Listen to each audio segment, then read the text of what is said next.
माघ वद्य सप्तमीचा तो दिवस होता. भर दुपारची वेळ होती. शेगावच्या देवीदास पातुरकरांच्या वाड्यात मोठी गडबड उडाली होती. वाड्याच्या दरवाजावर मंगल तोरण बांधले होते. पातुरकर फार धार्मिक वृत्तीचे होते. आज त्यांच्या मुलाचा ऋतुशांतीचा कार्यक्रम होता. वाडा गजबजून गेला होता. घरात आनंदाचे वातावरण होते. धार्मिक कार्यक्रम संपल्यावर भोजनाच्या कार्यक्रमाला सुरुवात झाली. पाहुणे तसेच आमंत्रित मंडळी भोजन करून तृप्त होत होते. नवजात बालकाला आशीर्वाद देऊन जात होते. जेवणाच्या पंक्ती उठत होत्या. जेवणे होताच उष्ट्या-पत्रावळी घरासमोरील वडाच्या झाडाखाली टाकल्या जात होत्या. वडाच्या झाडाखालच्या त्या पत्रावळीच्या ढिगाजवळ एक तरुण बसला होता. शांतपणे त्या पत्रावळीला चिकटलेले उष्टे अन्नकण शोधून शोधून काढीत होता आणि खात होता. उष्टे अन्नकण खाण्यात तो इतका मग्न होता की त्याला आजूबाजूचे कोणतेच भान नव्हते.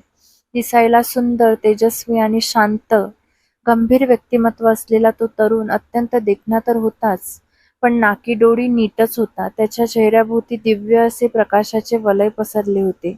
सूर्योदयाच्या कोवळ्या उन्हाप्रमाणे त्याची शरीरकांती तेजोमय दिसत होती.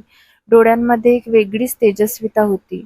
नजर सागराप्रमाणे शांत आणि निश्चल होती. जाणाऱ्या येणाऱ्यांचे पटकन लक्ष वेधून घेणारा तो तरुण आपल्यातच मग्न होता. अंगावरचा वेश साधाच होता. कडकट-मळकट वाटणारी जुनी बंडी त्याने घातली होती. त्याच्या हातात एक भांडे व मातीची चिलीम होती. ते भांडे पाणी पिण्याचे असावे. चिलीम कच्च्या मातीची होती, जी हातात धरून तो आपल्यातच मग्न होऊन उष्टे अन्नकण खात होता. त्याचवेळी रस्त्यावरून येणाऱ्या बंकटलाल अगरवाल आणि दामोदरपंत कुलकर्णी यांचे त्या तरुणाकडे लक्ष गेले. ते त्या तरुणाला निरखून पाहू लागले. त्या तरुणाची मुद्रा अतिशय शांत दिसत होती. त्याचा चेहरा विलक्षण तेजस्वी दिसत होता.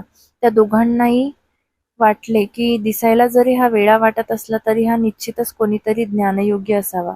बंकटलालांनी विचारले, आपण या उष्ट्या पत्रावळीमधून असे अन्नकण का बरे वेचून खात आहात? त्यापेक्षा चलावे, आम्ही आपणासाठी भोजनाची व्यवस्था करायला सांगतो. त्यावर महाराज म्हणाले, उष्ट्याची चेष्टा करतो? तुझं शरीर नाही का रे उष्ट?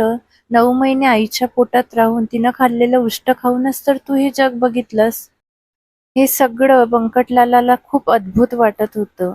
त्यांनी महाराजांना गजानन आणि तिथूनच खऱ्या अर्थाने महाराजांचा शेगावातील प्रवास सुरू